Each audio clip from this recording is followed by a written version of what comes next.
What? Missed it. Hey, welcome to Story Lab. This week we're talking about commitment while we take a look at the story of a man who said something important. Like the most important thing ever.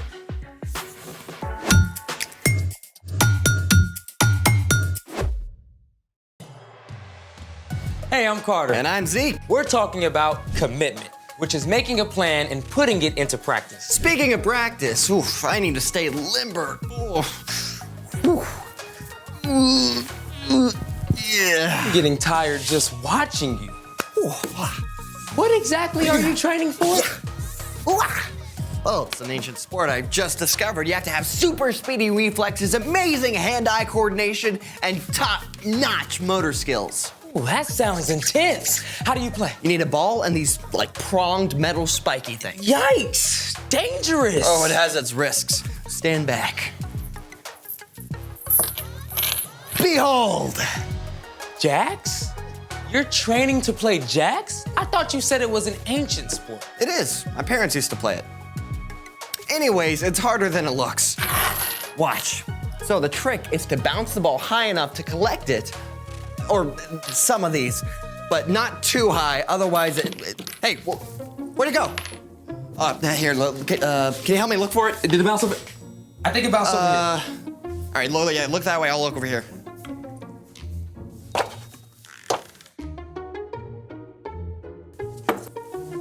No. Where's the ball?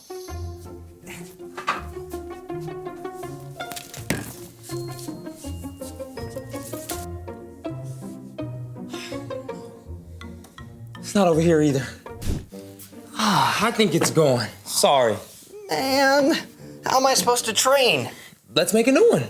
Like make an actual bouncy ball. I'll coach you through it. All right, let's make it. Today, we're gonna make a bouncy ball.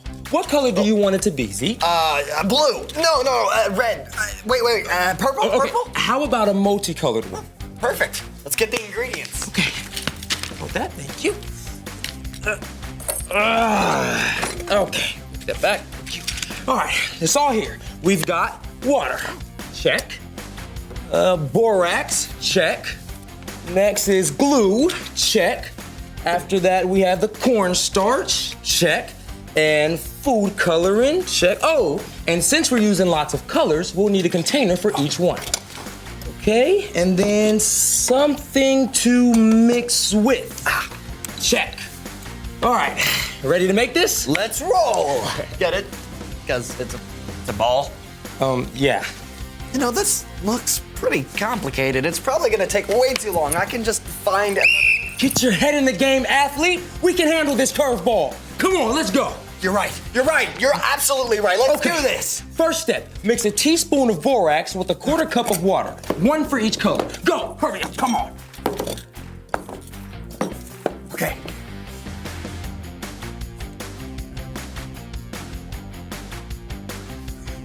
Okay. Stir.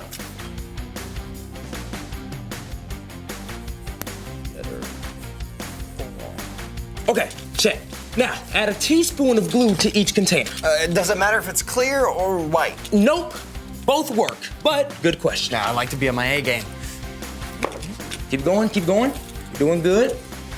As I see the improvement. Good job, Zeke. Okay. Oh, wait. I bet the cornstarch is next. Good call. Add a 1/4 teaspoon of cornstarch to each bowl of glue, then we add the food coloring and mix it really well. Game on. Come on. Very hesitant. There you go. Now what? Food coloring. Oh, right. Food coloring. Put the food coloring in. There we go. Come on, food coloring. Mix it. Mix it. Are you mixing? I'm mixing. Are you mixing with maximum effort? Mixing is happening right now. Maximum effort mixing? As hard as I can. Okay.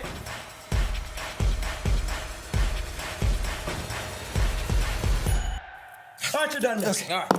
All right. This next part will take a little time. You got it in you? Put me in, coach. Okay.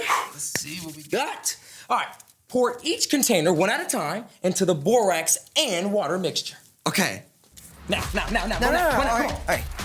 Scrape. I'm scraping. Now it's not mixed. What are we thinking now? Ooh, Scrape. very drippy. Now mush. 3, 2, done. Okay. All right. So that was the mix. That was the mush. That's check. Whew. Good job, man. But the game's not over. We're almost at the finish line, all right? Now smash all the colors together and form them into one ball, okay? Go, form, smash, form. Roll it. Make that ball. Make the ball. We need the bouncy ball. Make the ball. Roll. Yep, I'm rolling. Come on. I'm rolling. It's almost there. Come on. Don't give up. I'm like 3. Come on. 2, 1. Done. There you go. Z. Good job. So, nice work, Z. You know, those last 15 seconds were touch and go for a moment. But what was going through your head? You know, it was tough, but we didn't give up. We took a chance and it paid off. It was totally worth it, and we made a bouncy ball. A bouncy ball. Wow, look at that. Well, you heard it here first, folks. Well said. Speaking of speaking, it's time for... The story before the story. Today, we're in the book of Matthew. Matthew is one of the 4 Gospels that tells about the life of Jesus. For 3 years, Jesus traveled from town to town, sharing about God's kingdom and healing people. As they traveled, Jesus' closest followers saw him do amazing things, like walk on water.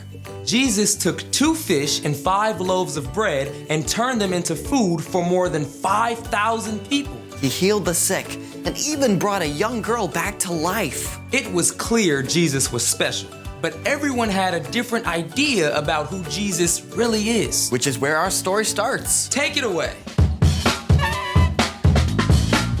Hey everyone, I'm Erica. Just like us, Jesus needed space. One day he traveled north with his friends to the city of Caesarea Philippi, perhaps to be in a place where he wasn't known as well, and there would be fewer crowds. The town itself was named after the Roman ruler Caesar Augustus, who was considered a god, like all the other Caesars. Many people in that area worshipped other false gods too. Jesus knew about this. He also knew all the questions people were asking about him. So Jesus went to the heart of the matter by asking his closest friends an incredibly important question. Who do people say the Son of Man is? Hold on a second. Son of Man? What's that all about? Jesus was actually referring to a vision the prophet Daniel had about the Messiah. Daniel used the name Son of Man to describe the rescuer God would send.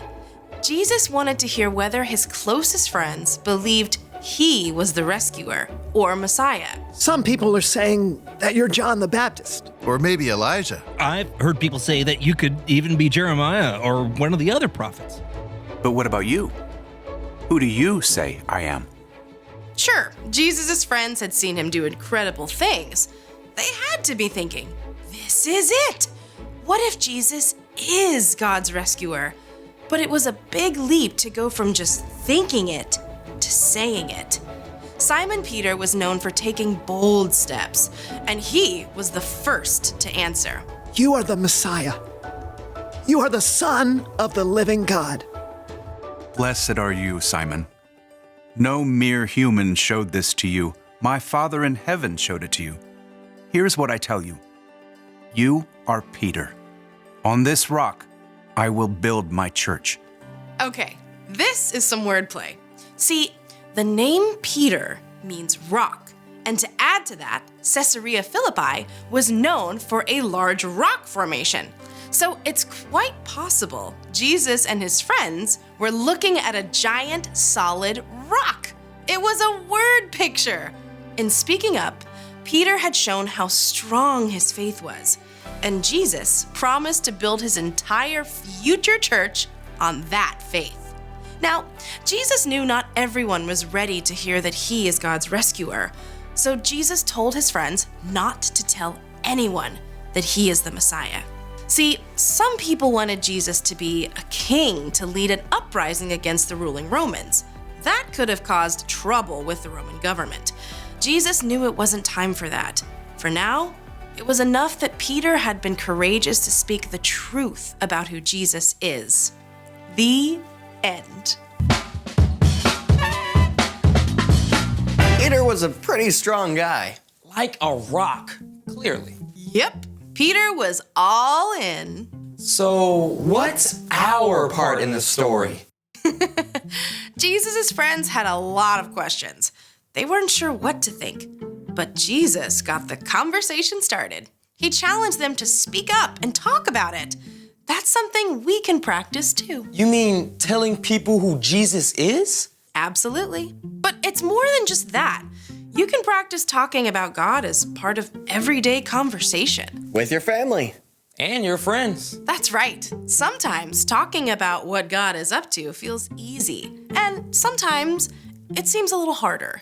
But choosing to talk about God reminds you to keep your eyes open for what God is doing. And get other people to see it too. You can share about the way God helped you to stay calm on a big test. Or when you see an incredible sunset, you can talk about God's amazing imagination. And if your friend gets upset, you can remind your friend that God is always with us, especially when we're lonely or sad.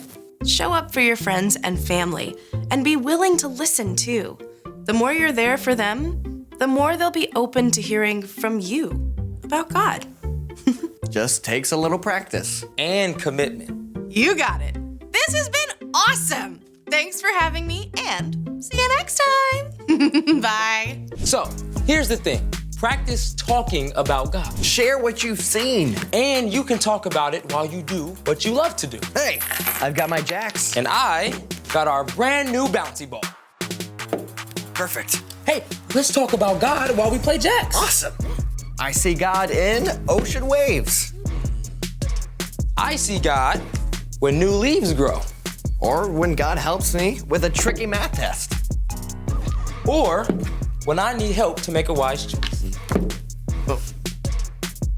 Ready to admit defeat? Never. I'm committed to this. Thanks for joining us in the Story Lab. See you next time. All right, you want to keep playing? Yeah, but we need the ball. Did we lose that one too? We might have to make another one. All right, coach. All right. You go get the stuff, I'll go get my whistle.